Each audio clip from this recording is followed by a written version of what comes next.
El progreso y el desarrollo continuo de las técnicas de imagen multimodal en el ámbito de la retina médica es innegable y nos aporta valiosísima información para afiliar de manera correcta las distintas entidades patológicas que afectan a nuestros pacientes en el día a día. Podríamos distinguir 4 aspectos fundamentales de la aportación de la imagen multimodal para patología coroidea, incluyendo los aspectos inflamatorios, la neovascularización, la neurodegeneración y los fenómenos infiltrativos.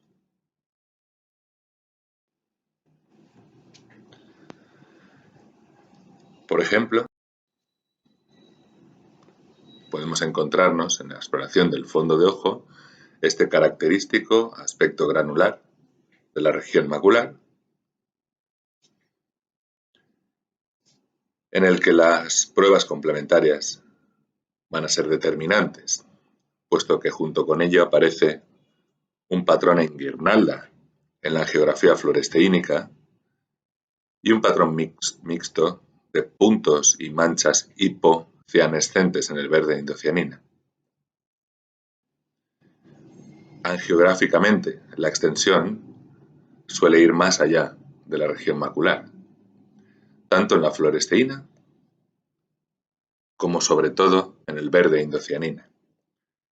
Este caso del Dr. Larry Janussi muestra la extensa afectación que pueden tener los pacientes a nivel del acorio capilar cuando presentan un síndrome de múltiples puntos blancos evanescentes o MUTs.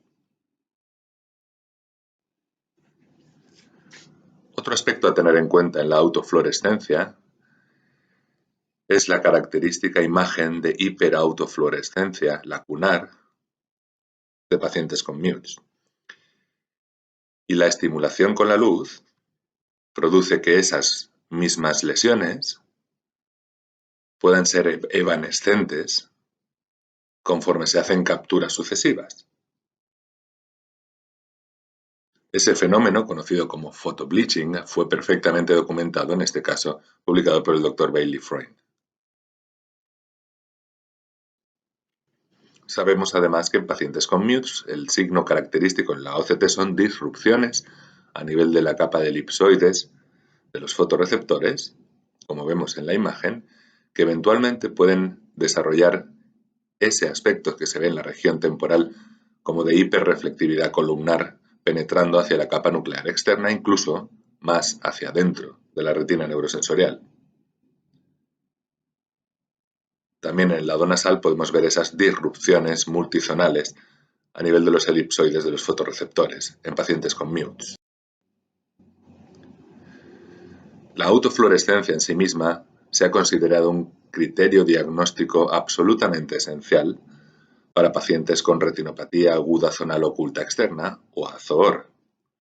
En el trabajo liderado por los doctores Li Jianpol y Larry Janussi se definió el aspecto característico de las lesiones de autofluorescencia de pacientes con AZOR, como vemos en la imagen, con esa línea de demarcación hiperautofluorescente rodeando una lesión que puede ser variable en cuanto a la hipoautofluorescencia, pero es importante también reconocer que es la línea de demarcación la que delimita si la lesión va a seguir creciendo o no, como vemos en este ejemplo. Mientras persista la línea de demarcación, la lesión seguirá expandiéndose, produciendo un deterioro irreversible de la retina externa y, por lo tanto, de la función visual. Estos criterios están publicados por el Dr. Janussi y Lampol, liderados también en esa publicación por Sarah Breggin en JAMA.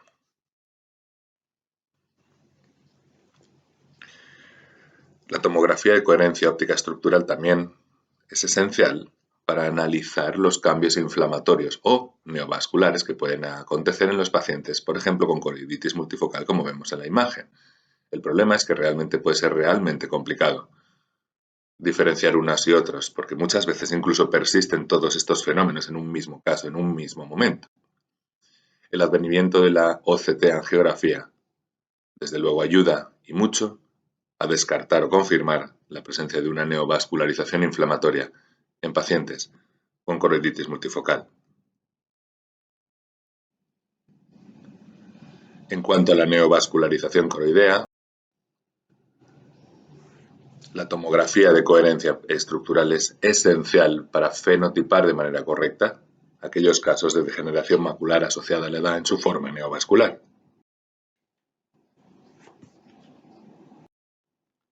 El Dr. Bailey Freund, allá por 2010, propuso la siguiente estratificación de lesiones de tipo 1 para aquellas que quedan por debajo del epitelio pigmentario de la retina, que se caracterizan por retener una excelente visión en el largo plazo y asociar con muy poca frecuencia atrofia del epitelio pigmentario.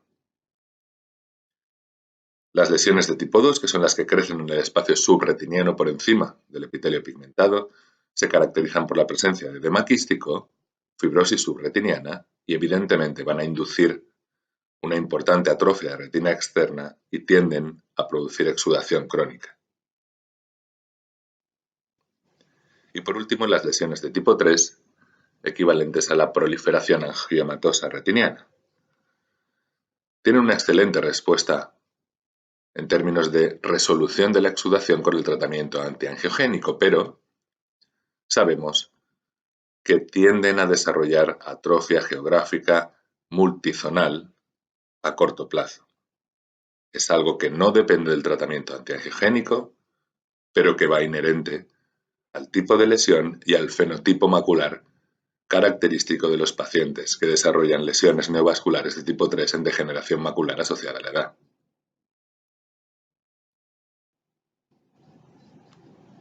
La imagen multimodal también nos permite reconocer otras entidades en cuanto a la neovascularización coroidea. Aquí vemos un paciente con los signos característicos de una neovasculopatía paquicoroidea.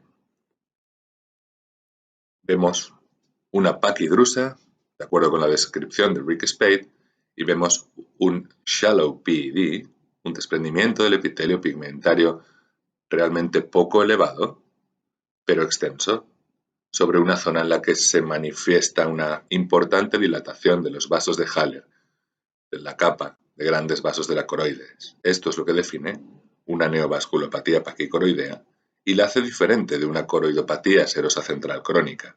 Más aún, si tenemos posibilidad de hacer una OCTA y demostrar la presencia de ese tejido neovascular asociado.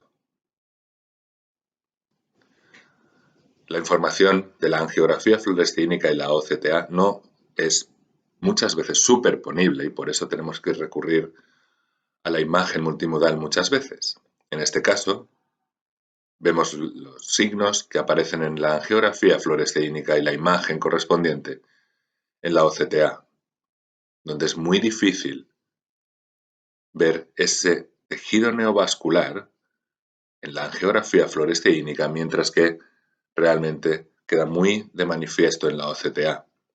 Si utilizamos los B-scans con el Flow Overlay, veremos cómo efectivamente existe nuevamente un Shallow PED con señal de flujo en su interior como signo de una neovasculopatía paquicoroidea.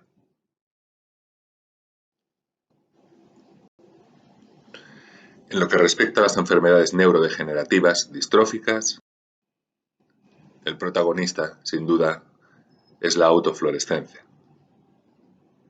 Los patrones de autofluorescencia asociados a determinados fenotipos en enfermedades neurodegenerativas distróficas de la retina nos permite reconocer qué tipo de alteración genética puede estar subyacente al problema de visión de los pacientes. Vemos, por ejemplo, lo que sería característico de una citopatía mitocondrial o de una enfermedad de Stargardt. En este caso vemos el típico anillo de hiperautofluorescencia en la región macular, asociado mayoritariamente a la retinosis pigmentaria. O un patrón muy característico de una entidad poco frecuente pero que debemos distinguir de esta retinosis pigmentaria, como es la distrofia coroidea anular polar posterior, que afecta entre arcadas y, eventualmente, en la evolución también podrá simular una atrofia geográfica cuando afecta la región macular central. Y este caso reciente de la doctora Rosa Dolz muestra esa hiperautofluorescencia peripapilar tan curiosa, con un patrón semiserpiginoide de hipoautofluorescencia en retina media y polo posterior, en un niño de 4 años. Habitualmente, este patrón se asocia a una mutación en el gen RDH12.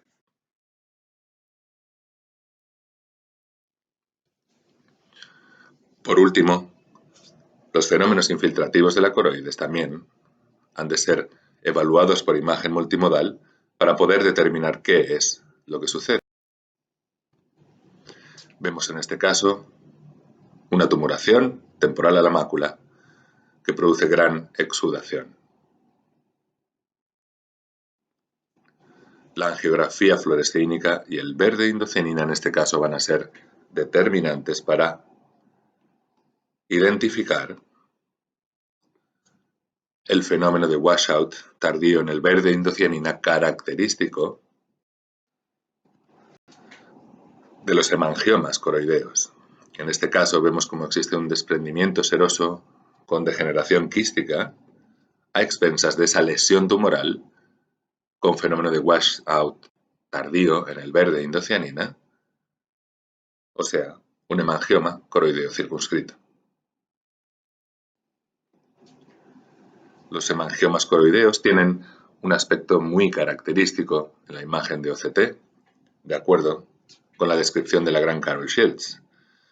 Veremos un domo suave, sin grandes irregularidades, con alas tumorales a ambos lados de esa lesión infiltrativa, que no va a ejercer compresión sobre el tejido coricapilar.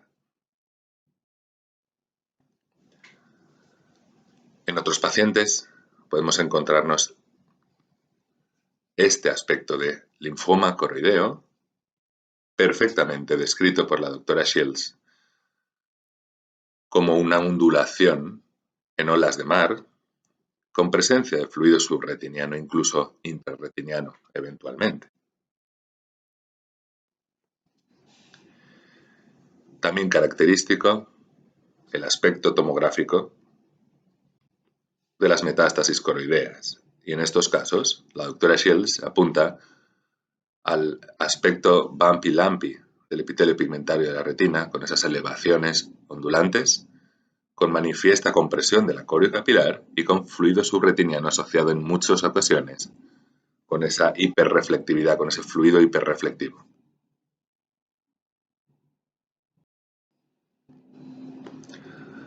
Así que la imagen multimodal, para filiar de manera correcta las patologías coroideas, es la única y la necesaria forma de proceder para emitir un diagnóstico correcto y, en consecuencia, poder implementar las opciones terapéuticas más adecuadas para cada caso particular.